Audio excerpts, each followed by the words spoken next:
porque as pessoas falam, não, eu sou livre, eu faço o que eu quero da minha vida. Não, mas aí, vamos lá, 1 Coríntios 6,12. Onde está a liberdade? Essa é a questão da liberdade. Qual é o conceito de liberdade que nós temos, principalmente no mundo ocidental? Liberdade é você sair, beber, fumar, se poder. Você pode fazer o que você quer, você é livre.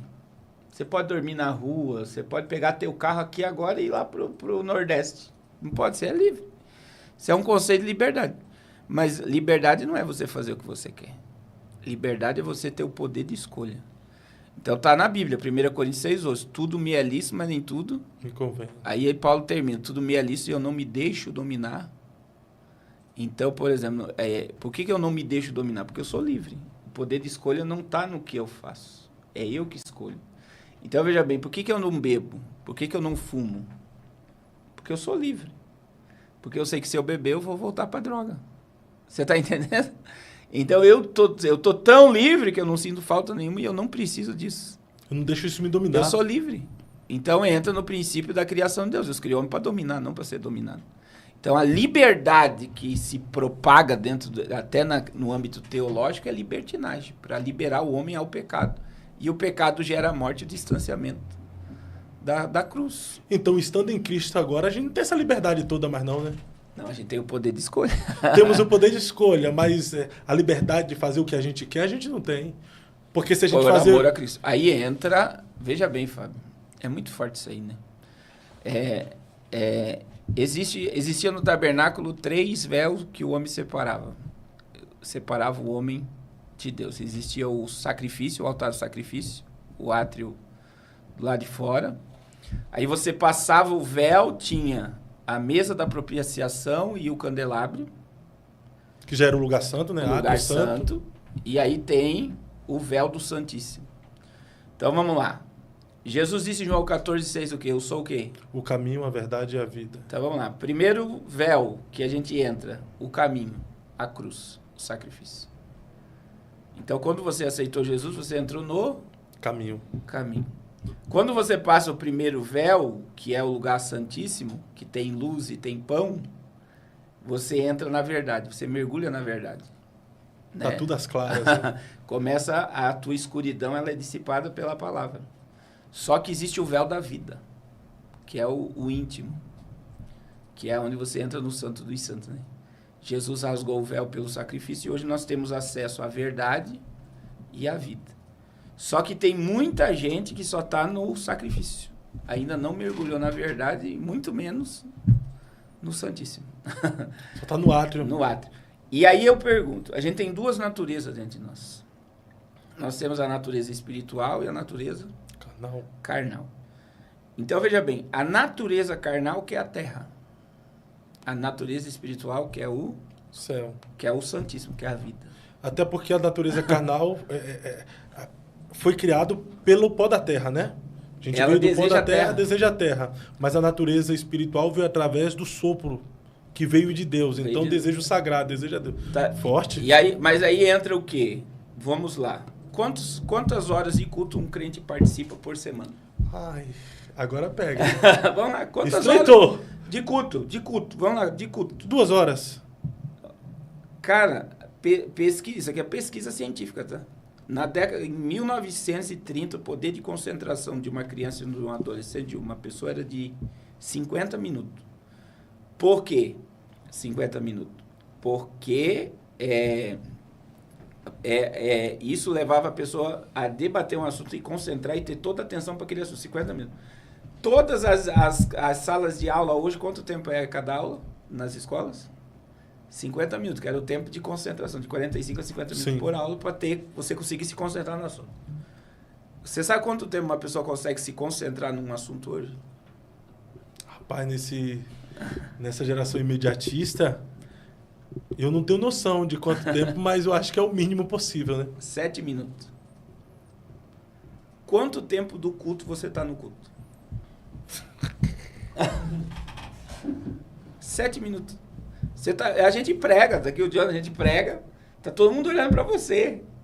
Aí o camarada tá olhando pra você, lembrando do filme, lembrando da série, lembrando da propaganda, lembrando do celular, lembrando... Do Off the King, the Power, the Middle, the Best. Tá lembrando?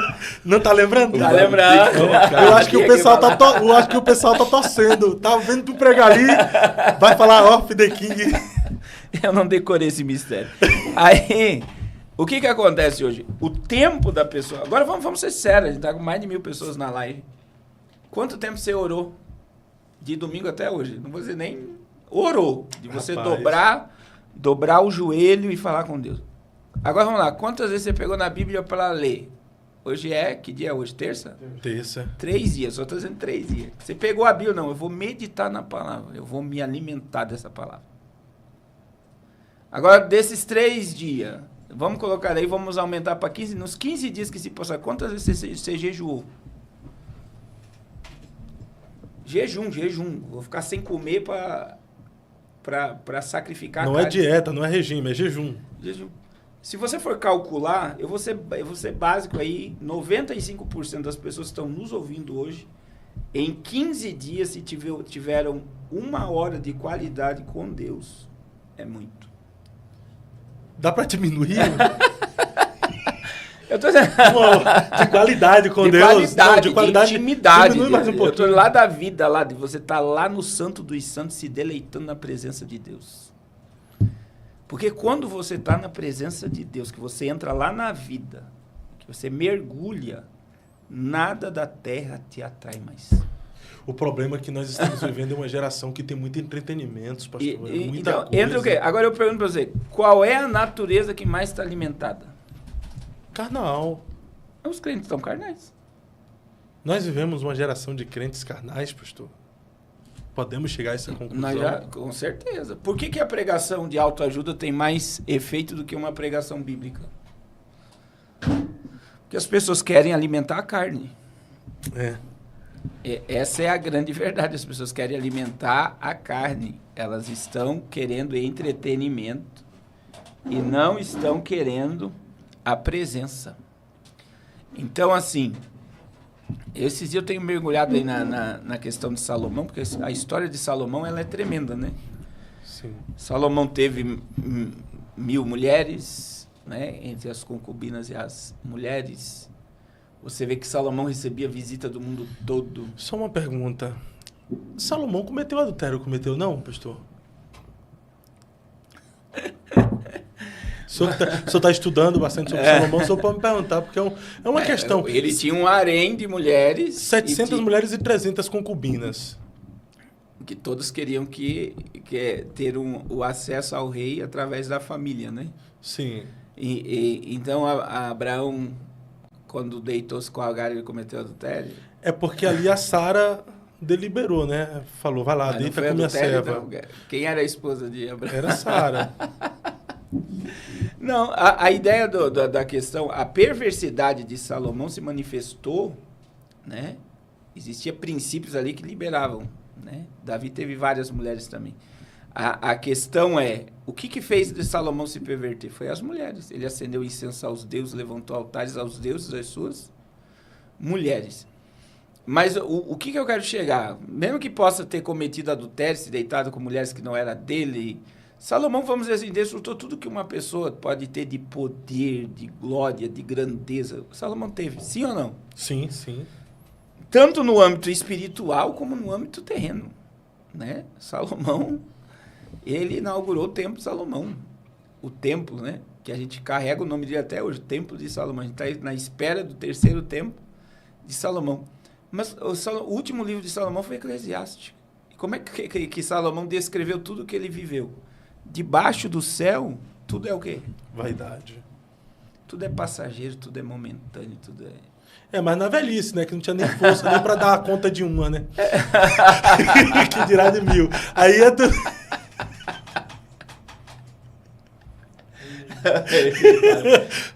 Não é, a questão não é que a velhice, é que ele descreve a vida como o homem correndo atrás de coisas vazias.